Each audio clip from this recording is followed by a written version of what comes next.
A Horsey Name by Anton Chekhov. .org. Major General Buldeeff was suffering from a toothache.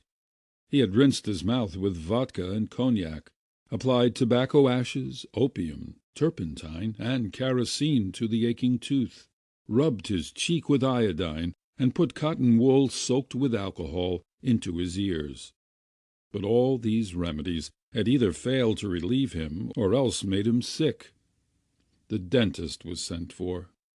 He picked at his tooth and prescribed quinine, but this did not help the general.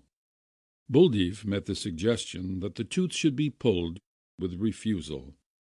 Everyone in the house, his wife, his children, his servants, even Petka the scullery boy, suggested some remedy. Among others, his steward, Ivan Evchitch, came to him and advised him to try a conjurer. "Your Excellency," he said, 10 years ago an exercise man lived in this country, whose name was Jacob. He was a first-class conjurer for the toothache. He used simply to turn towards the window and spit, and the pain would go in a minute. That was a gift." "Where is he now?" "He was dismissed from the revenue service. He went to live in Saratov with his mother-in-law. He makes his living off nothing but teeth now. If anyone has a toothache, he sends for him to cure it. The Saratov people have him come to their houses, but he cures people in other cities by telegraph. Send him a telegraph, Your Excellency. Say, 'I, God's servant Alexei, have the toothache. I want you to cure me.' You can send him his fees by mail." "Stuff and nonsense! Humbug!" "Try it, Your Excellency. He is fond of vodka, it is true, and is living with some German woman instead of his wife. And he uses terrible language, but he is a remarkable wonder-worker." "Do send him a telegraph, Alexei," begged the general's wife. "You don't believe in conjuring, I know, but I have tried it. Why not send him a message? Even if you don't believe, it will do you any good. It can't kill you." "Very well, then," Buldeeff consented. "I would willingly send a telegram to the devil, let alone to the excisemen. Ouch! I can't stand this. Come, where does your conjurer live? What is his name?" The general sat down at his desk and took up a pen. "He is known to every dog in Saratov," said the steward. "Just address the telegram to Mr. Jacob. Jacob—" "Well?" "Jacob what? I can't remember his surname. Jacob— Darn it! What is his surname? I thought of it as I was coming along. Wait a minute." Ivan raised his eyes to the ceiling and moved his lips. Buldeeff and his wife waited impatiently for him to remember the name. "Well, what is it? Think harder." "Just a minute. Jacob. I can't remember it. It's a common name, too, something to do with a horse.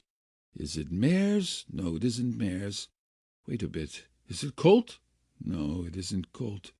I know perfectly well it's a horsey name, but it's absolutely gone out of my head." "Is it Filly?" "No, wait a minute. Maresfield, Maresden, Farrier, Harrier. That's a doggy name, not a horsey one. Is it Foley?" No, it isn't Foley. It's just a second. Horseman, Horsey, Hackney. No, it isn't any of those." "Then how am I to send that telegram? Think a little harder." "One moment. Carter, Coltsfoot, Shafter—" "Shaftesbury?" suggested the general's wife. No, Wheeler. No, that isn't it. I've forgotten it." "Then why on earth did you come pestering me with your advice, if you couldn't remember the man's name?" stormed the general. "Get out of here!" Ivan went slowly out, and the general clucked his cheek and went rushing through the house. "Ouch! Oh, Lord!" he howled. "Oh, Mother! Ouch! I'm as blind as a bat!" The steward went into the garden, and, raising his eyes to heaven, tried to remember the exciseman's name. Hunt, Hunter, Huntley. No, that's wrong. Cobb, Cobden, Dobbins, Maresley. Shortly afterward the steward was again summoning his master. "Well, have you thought of it?" asked the general. "No, not yet, your Excellency."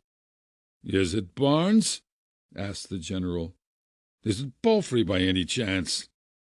Everyone in the house began madly to invent names. Horses of every possible age, breed, and sex were considered. Their names, hoofs, and harnesses were all thought of.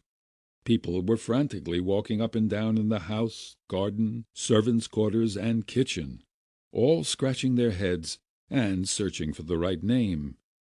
Suddenly the steward was sent for again. "Is it Herder?" they asked him. "Hocker? Hyde? Groom?" "No, no, no," answered Ivan, and casting up his eyes he went on thinking aloud. "Steed, charger, Horsey, harness." "Papa!" cried a voice from the nursery. "Tracy! Bitter!"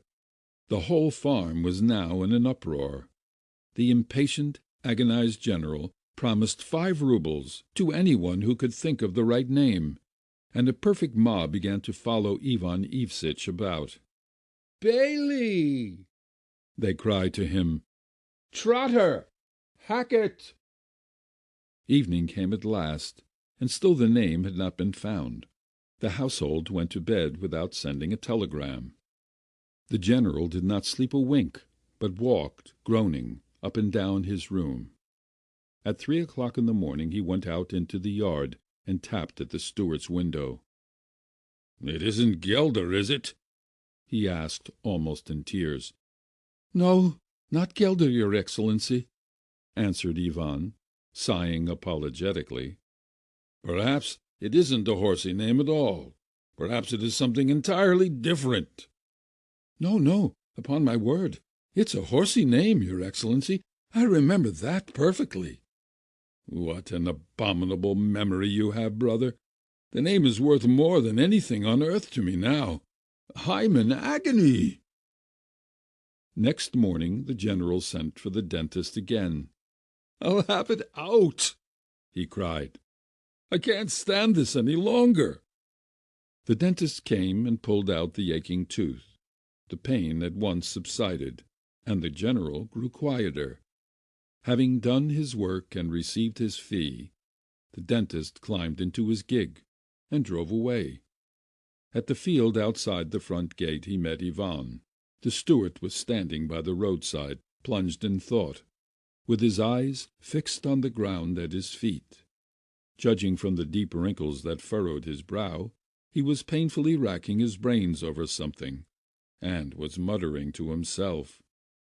"Dunn, saddler, buckle, coachman."